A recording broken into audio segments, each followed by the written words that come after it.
ஏய் நான் தான் யார் பேரும் சொல்லன்னு சொல்லிட்டேனடா. ஏன்டா எல்லாரும் டீம்னா எல்லாரும் தானடா. எல்லாரும் தானடா.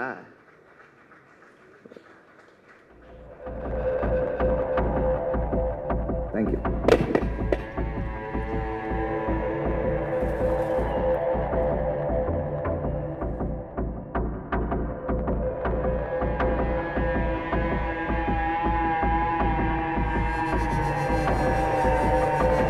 எல்லாருக்கும் வணக்கம்.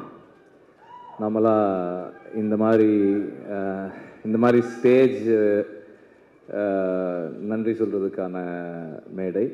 ஏன்னா ஒரு ஒரு படம் எடுக்கிறதுக்கு நிறைய உழைப்பு தேவை. அந்த உழைப்பு வந்து ஒரு சிலருடைய விஷன் மேலே மற்ற எல்லாரும் பிளைண்டாக வைக்கிற ஃபெய்த்து. அது அந்த ஃபெய்த் தான், அந்த உழைப்பு தான் வந்து அந்த படத்தை கம்ப்ளீட் பண்ணோம். அண்டு நாங்கள் இந்த படத்துக்கு, அதாவது இந்த கதைக்கு, படம் இல்லை, விடுதலைன்ற இந்த கதைக்கு ஒர்க் பண்ண ஆரம்பிச்சது வந்து டிசம்பர் 2020. ஸோ 4 years ஒரு ப்ராஜெக்டில் அப்ஸ் அண்ட் டவுன்ஸ் இருக்குது. இந்த படத்தில் நடிக்கும்போது கல்யாணம் பண்ணவங்க குழந்தை பிறந்து குழந்தைய ஸ்கூலுக்கெல்லாம் அனுப்பிட்டாங்க. அவ்வளோலாம் நடந்திருக்கு. அவ்வளோ காலம் நாங்கள் ஒர்க் பண்ணியிருக்கோம். அண்ட் இவ்வளவு காலம் ஒரு ஒரு ஒரு கதை, ஒரு ஐடியாலஜி, அந்த ஐடியாலஜியை புரிஞ்சிக்க முயற்சி பண்ணுற ஒரு டீம், அந்த டீமோட பிளைண்ட் ஃபெய்த்தில் ட்ராவல் பண்ண ஒரு 400-450 பேர், ஸ்டார்டிங் ஃப்ரம் த ப்ரொடியூசர். எல்லாருமே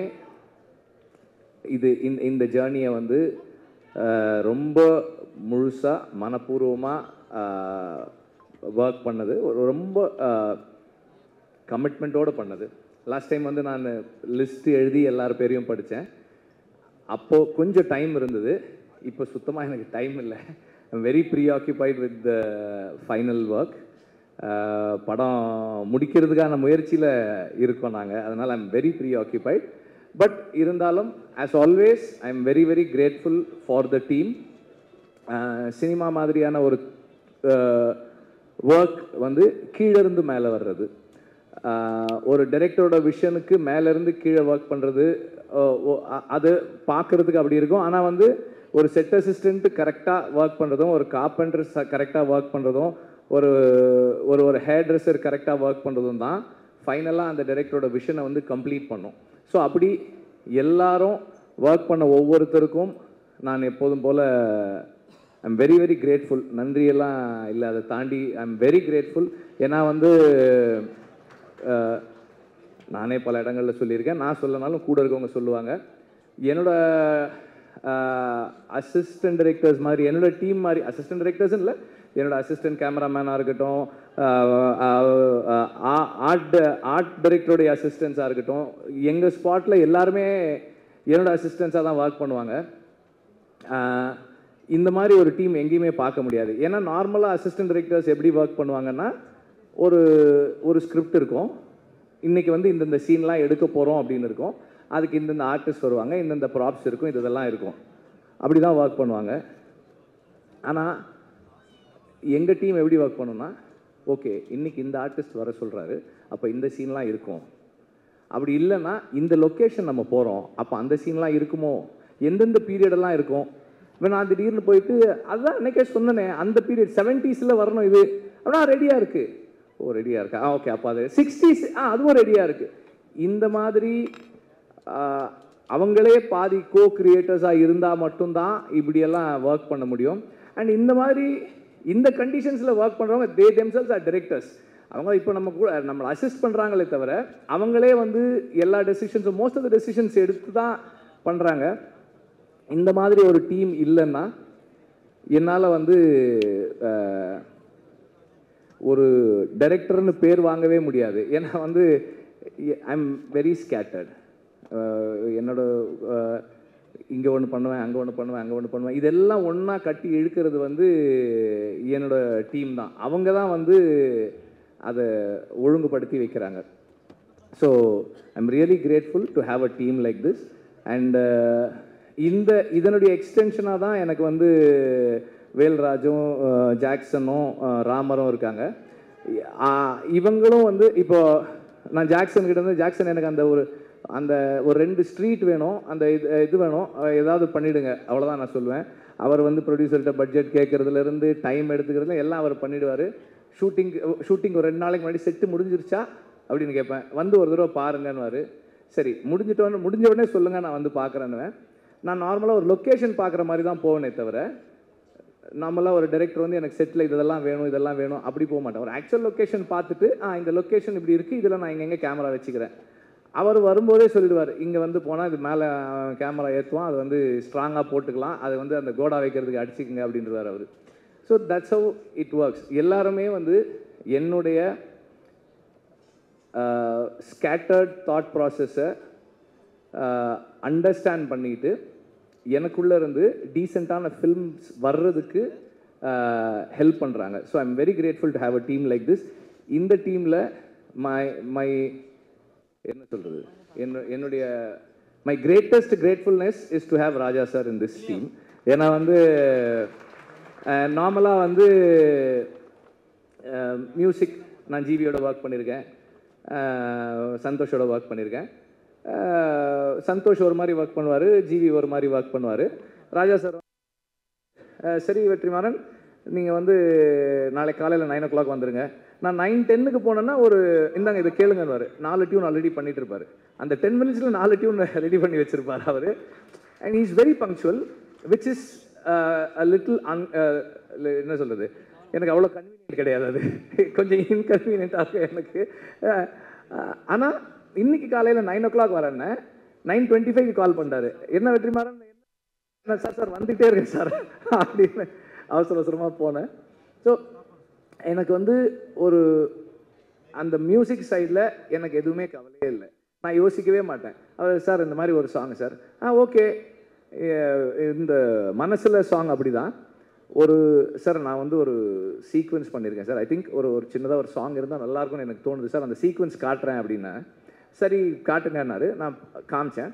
அதில் இந்த ப்ரொட்டாகனிஸ்ட் வந்து அந்த ஃபீமேல் லீட் கிட்ட ப்ரொட்டாகனிஸ்ட் அவன் பேசிகிட்டு இருக்கான். பேசும்போது எனக்கு இந்த இடத்துல பேசலாமான்னு தெரியல, ஆனால் பேசாமல் இருந்தால் ஒரு மாதிரி இருக்குது, ஒரு மாதிரி அன்கம்ஃபர்டபுளாக இருக்குது அப்படின்னு சொல்லி அவன் சொல்லுவான். அந்த சீன்லாம் பார்த்தாச்சு. ஒரு 2 days கழிச்சு கம்போசிங் உட்காரலான்னு சொன்னார். ஒரு 5-6 டியூன்ஸ் கம்போஸ் பண்ணிவிட்டு அதில் ஒரு சீன் ஒரு டியூன் டிசைட் பண்ணோம். நெக்ஸ்ட் மார்னிங் அவர் கால் பண்ணார். இல்லை வெற்றிமாறன், நான் அதை யோசித்தேன், நான் வேறு ஒன்று பண்ணியிருக்கேன், நீங்கள் வாங்க அப்படின்னாரு. ஆக்சுவலாக நான் அவருக்கு காமிச்சேன், எனக்கு அந்த சீன் மறந்துருச்சு. இவர் டியூன் பண்ணிவிட்டு லிரிக் எழுதிட்டார். மனசில் ஒரு மாதிரி இருக்குது அப்படின்னு, ஒரு மாதிரியாக இருக்குது, நல்லா இருக்குது சார். அப்போ சொன்னார், அந்த சீனில் அவன் சொல்கிறான்ல அதனால தான் அது அப்படின்னாரு. ஸோ அது எனக்கு வந்து ரொம்ப ஆச்சரியமாக இருக்கும். நான் அசிஸ்டன்ட் டைரக்டராக ஒர்க் பண்ணும்போதே நோட் பண்ணியிருக்கேன். ராஜா சார் வந்து ரீல் ஒரு தடவை பார்ப்பாங்க, பார்த்துட்டு நோட்ஸ் எழுத போயிட்டு திரும்பி வந்து இன்ஜினியர்கிட்ட சொல்லுவார், அந்த 24வது அடி 14th ஃப்ரேம்லேருந்து சிங்க் ஸ்டார்ட் பண்ணுங்கன்னு. கரெக்டாக அங்கேருந்து வச்சா அந்த மியூசிக் கரெக்டாக இருக்கும், அந்த சேஞ்ச் ஓவர் கரெக்டாக இருக்கும். ஸோ அவ்வளோ மெமரியோட அவ்வளோ ஷார்ப்பாக ஒர்க் பண்ணுவார். அதை நம்ம நேரில் பார்க்கும்போது, பக்கத்தில் இருந்து பார்க்கும்போது அந்த மைண்டை அண்டர்ஸ்டாண்ட் பண்ணுறது வந்து it is a great experience அப்படி தான் சொல்லலாம். எனக்கு ரொம்ப அண்டு எல்லாரும் சொன்னதோட எக்ஸ்டென்ஷனாக ராஜா சார் பேசுகிறத, அவங்க எல்லாம் பேசுகிறத கேட்பாங்க. நான் அவருக்கு தெரியாமல் எப்போ போனாலும் இந்த கேமராவை ஆன் பண்ணிவிட்டு அப்படியே வச்சுட்டே உட்காந்துட்டே இருப்பேன். எல்லாம் ரெக்கார்ட் பண்ணி வச்சுருக்கேன். ராஜா சார் வந்து கீபோர்டில் அந்த ஹார்மோனியமில் உட்காந்து அந்த டியூன் எப்படி வருதுன்றதெல்லாம் எடுத்து வச்சுருக்கேன் நான். I really enjoy the privilege. I feel it's a privilege எனக்கு. அண்டு அவர் வந்து எனக்கு நிறைய ஸ்பேஸ் கொடுக்குறாரு. இந்த சென்ஸ் பர்சனலாக அவரோட இன்ட்ராக்ட் பண்ணுறதுக்கு, பேசுகிறதுக்கு, நமக்கு பிடிச்சதை சொல்கிறதுக்கு. அப்புறம் வந்து ராஜா சார்கிட்ட நான் பார்த்ததோட ஒரு விஷயம் என்னென்னா, நம்ம ஒரு சாங் பண்ணுறோம், அந்த நேரம் நமக்கு அது கரெக்டாக இருக்குது. அப்புறமா வந்து as we take long time to make the film, அந்த ப்ராசஸில் ஏதாவது மிஸ் ஆகும்போது, சார் இல்லை சார் எனக்கு வேறு மாதிரி இருந்தால் நல்லா, ஓகே அதை விட்டுரு, வேறு பாட்டு பண்ணிக்கலாம். அவரோட ஒரே என்னன்னா, இந்த படம் இந்த டைரக்டர் அவங்க விஷன் என்ன, அதுக்கு நான் எப்படி கான்ட்ரிபியூட் பண்ண போகிறேன், what is my contribution to the film. அந்த personal like dislike ideology differences அதை பற்றியெல்லாம் அவர் கவலையே படுறது கிடையாது. I am here to do what you ask me to do. நீ சொல்லு, நான் செய்கிறேன், ஆனால் நீ கரெக்டாக சொல்லு, வாட் யூ வாண்ட் கிளியராக சொல்லு அப்படின்னு. நமக்கு கிளாரிட்டி இருக்காது, பாபான்னு. ஆனாலும் அவர் வந்து சரி, ஹீ கிவ்ஸ் த டைம், சரி உனக்கு என்ன வேணும், எப்படி வேணும், ஓகே எஸ் ஃபைன். இப்படி இந்த ஜேர்னியில் ஒரு 15-20 டியூன் ராஜா சார் பண்ணுற டியூன் நான் கேட்டிருக்கேன். அவர் எவ்வளோ ஃபாஸ்ட்டாக பண்ணுறாரு.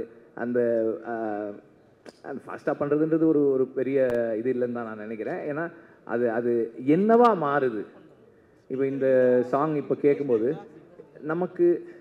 நம்ம நார்மலாக நோட்டீஸே பண்ண மாட்டோம். நம்ம நார்மலாக, அதாவது மியூசிக்கலாக ட்ரெயின் ஆகாத ஆட்கள் நோட்டீஸே பண்ணாமல் விடக்கூடிய ஒரு சின்ன சைம் எங்கேயோ கேட்குது, ஒரு சின்னதாக ஒரு பெல் சவுண்டு கேட்குது. இதெல்லாம் வந்து அது எப்படி அந்த இடத்துல வைக்கிறாரு, அந்த சவுண்டு நமக்கு எப்படி கேட்குது, இதெல்லாமே வந்து ஒரு பெரிய ஆச்சரியம் தான். அவ்வளோ சாங் இருக்குது, மற்ற மியூசிக் இருக்குது, வாய்ஸ் இருக்குது, அதுக்கு நடுவில் அந்த சாங், இந்த சவுண்ட் இந்த இடத்துல வச்சா கேட்கணும்லாம் ஒரு டிசைட் பண்ணி ஒன்று ஃபைனலாக ஒன்று கொடுக்குறாரு இல்லையா. அதுதான் அந்த என்ன சொல்கிறது, மியூசிக்கல், அந்த ஜீனியஸ் மியூசிக்கல் மைண்டு. அதை பக்கத்தில் இருந்து பார்க்குறது எனக்கு ரொம்ப சந்தோஷம். இந்த படத்தில் 4 சாங்ஸு, 4மே 4 விதமான சாங்ஸ். ஸோ இந்த ஜேர்னியில் எனக்கு ராஜா சாரோட இருந்து அவரோட இன்ட்ராக்ட் பண்ணுறதுக்கான ஆப்பர்ச்சுனிட்டின்றது என்னுடைய லைஃப்பில், பர்சனல் லைஃப்பில் என்னை நான் இம்ப்ரூவ் பண்ணிக்கிறதுக்கான ஒரு பெரிய கிஃப்டாக தான் நான் பார்க்குறேன். அதை என்னை எல்லா விதத்துலேயும் வந்து இம்ப்ரூவ் பண்ணிக்கிறதுக்கான ஒரு பாசிபிலிட்டி அது. அண்ட் ஆக்டர்ஸ் அண்ட் டெக்னீஷியன்ஸ், இப்போது எனக்கு வந்து இந்த படத்தில் பல இடங்களில் சொன்னாலும் திரும்ப சொல்கிறேன், 8 நாள் வாங்க அப்படின்னு ஷூட்டிங் கூப்பிட்டு போனேன் சேதுவை. இந்த செகண்ட் பார்ட்டு அன்னைக்கு ஷூட்டிங் முடிக்கும் போது எவ்வளோ நாள் ஆச்சு, ஃபஸ்ட் பார்ட் செகண்ட் பார்ட் ரெண்டும் சேர்த்துன்னு கேட்டேன். 257 டேஸ் அப்படின்னு சொன்னாங்க. அதில் வந்து சேது எப்படியும் ஒரு 120 டேஸாவது குறைஞ்சது நடிச்சிருப்பார்.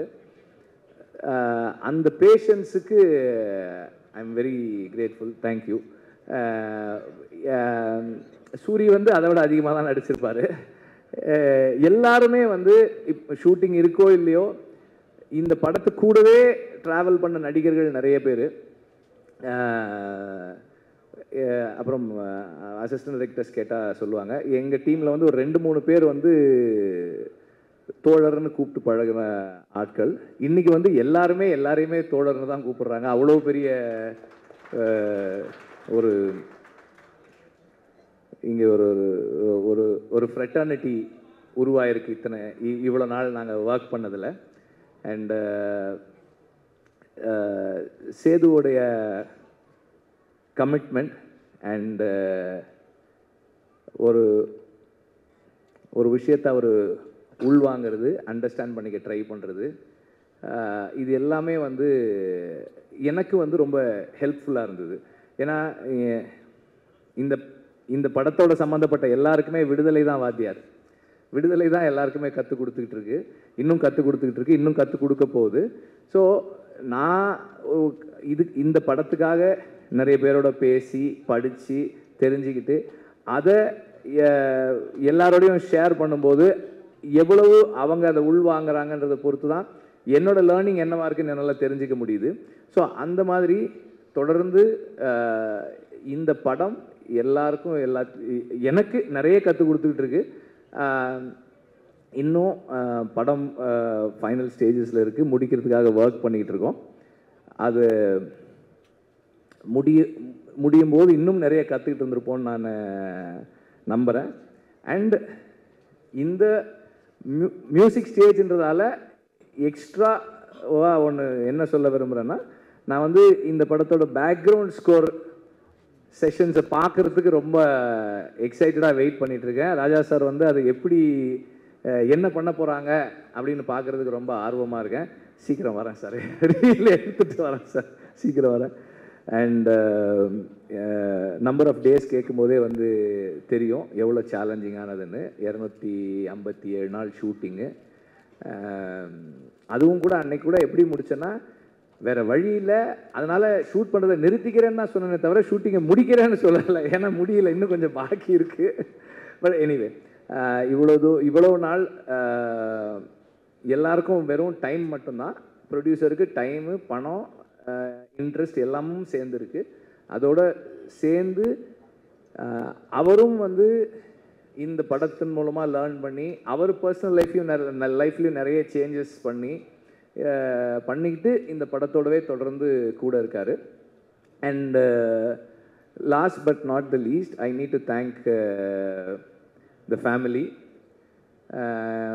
என்னோடய பசங்க பூந்தென்றல், கதிரவன் அண்ட் ஆர்த்தி, அப்புறம் அம்மா, அக்கா, அவங்க 2 பேர் இங்கே இருக்காங்க. அவங்களுக்கு அப்புறம் என்னுடைய all the friends, again my team, எல்லாருக்கும் என்னுடைய நன்றியை தெரிவிச்சுக்கிறேன்.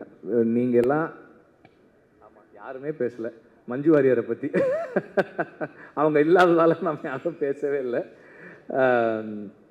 அவங்களும் வந்து அவங்களையும் அந்த மாதிரி தான் கூப்பிட்டேன். சும்மா ஒரு கெஸ்ட் ரோலு ஒரு 3 நாள் வரீங்களான்னு தான் கூப்பிட்டேன். ஓகேன்னாங்க. 3 சீன்னு சொன்னேன்னு நினைக்கிறேன். 3 சீன்னு சொன்னேன். இப்போ 2 பாட்டு இருக்குது அவங்களுக்கு படத்தில் வந்து she plays a very important role. அவங்களோட அசுரனுக்கு அப்புறம் அவங்களோட ஒர்க் பண்ணுறோம்.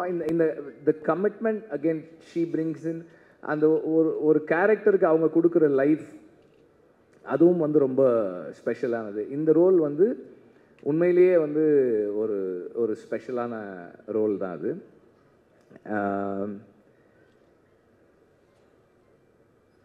ஒரு படம் நல்லா வர்றதுக்கு அதெல்லாம் சொல்ல முடியாதுப்பா. என்னப்பா அது?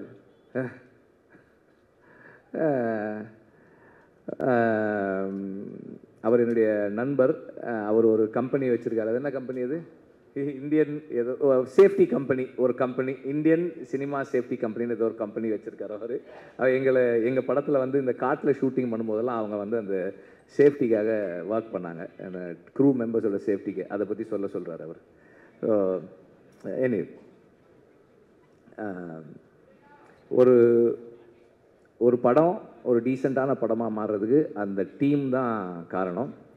அண்ட் அந்த டீமில் வந்து திரும்ப ரிப்பீட் பண்ணுறேன், assistant directors, assistant cameraman and art department assistant, managers, production assistants, எல்லாருமே வந்து அதில் இருக்கிறவங்க.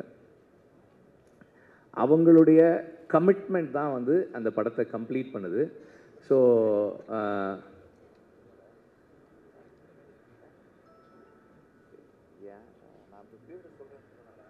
நான் தான் யார் பேரும் சொல்லன்னு சொல்லிட்டேனடா. ஏன்டா எல்லாரும் டீம்னா எல்லாரும் தானடா, எல்லாரும் தானடா.